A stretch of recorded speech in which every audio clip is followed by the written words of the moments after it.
La chaleur, période très difficile à vivre dans la partie septentrionale. À Parakou, ils sont très nombreux, ces citoyens qui de jour comme de nuit prennent des dispositions afin de faire face à cette chaleur qui les empêche d'avoir un repos paisible.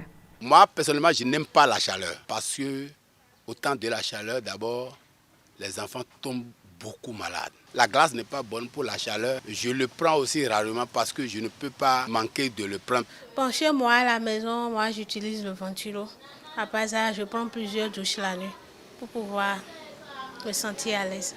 Ça ne fait pas du bien même. Moi, je prends beaucoup de l'eau fraîche. Je préfère la matin.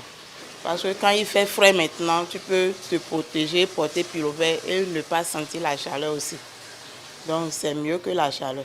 Certes, l'usage de ces moyens utilisés pour faire face à la chaleur soulage, mais ne sont pas sans conséquences néfastes sur la santé de l'homme.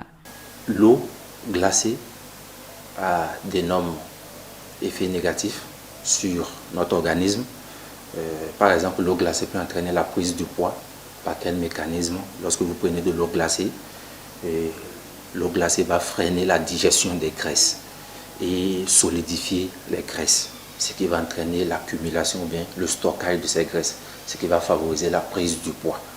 Et une fois que vous prenez du poids, vous êtes exposé aux maladies telles que le diabète, la tension, les maladies cardiovasculaires. Au niveau cardiaque, l'eau glacée va perturber le rythme cardiaque. Au niveau digestif, la prise de l'eau glacée va entraîner le rétrécissement des vaisseaux sanguins, ce qui va perturber l'absorption des nutriments et provoquer une perturbation du transit intestinal.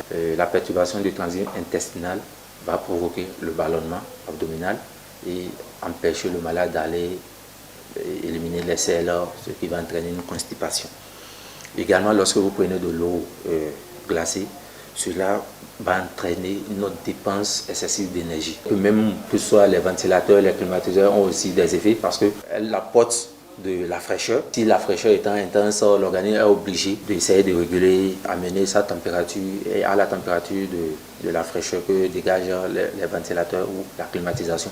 Des conseils sont prodigués par le spécialiste pour faire face à la chaleur sans pour autant impacter négativement son organisme. La moindre des choses qu'on puisse conseiller, c'est les grillages et ouvrir les fenêtres pour pouvoir bénéficier de l'air pur. Également, comme nous l'avons dit, l'eau ambiante à température ambiante, c'est-à-dire l'eau pure sans chauffer, sans mettre dans le frigo.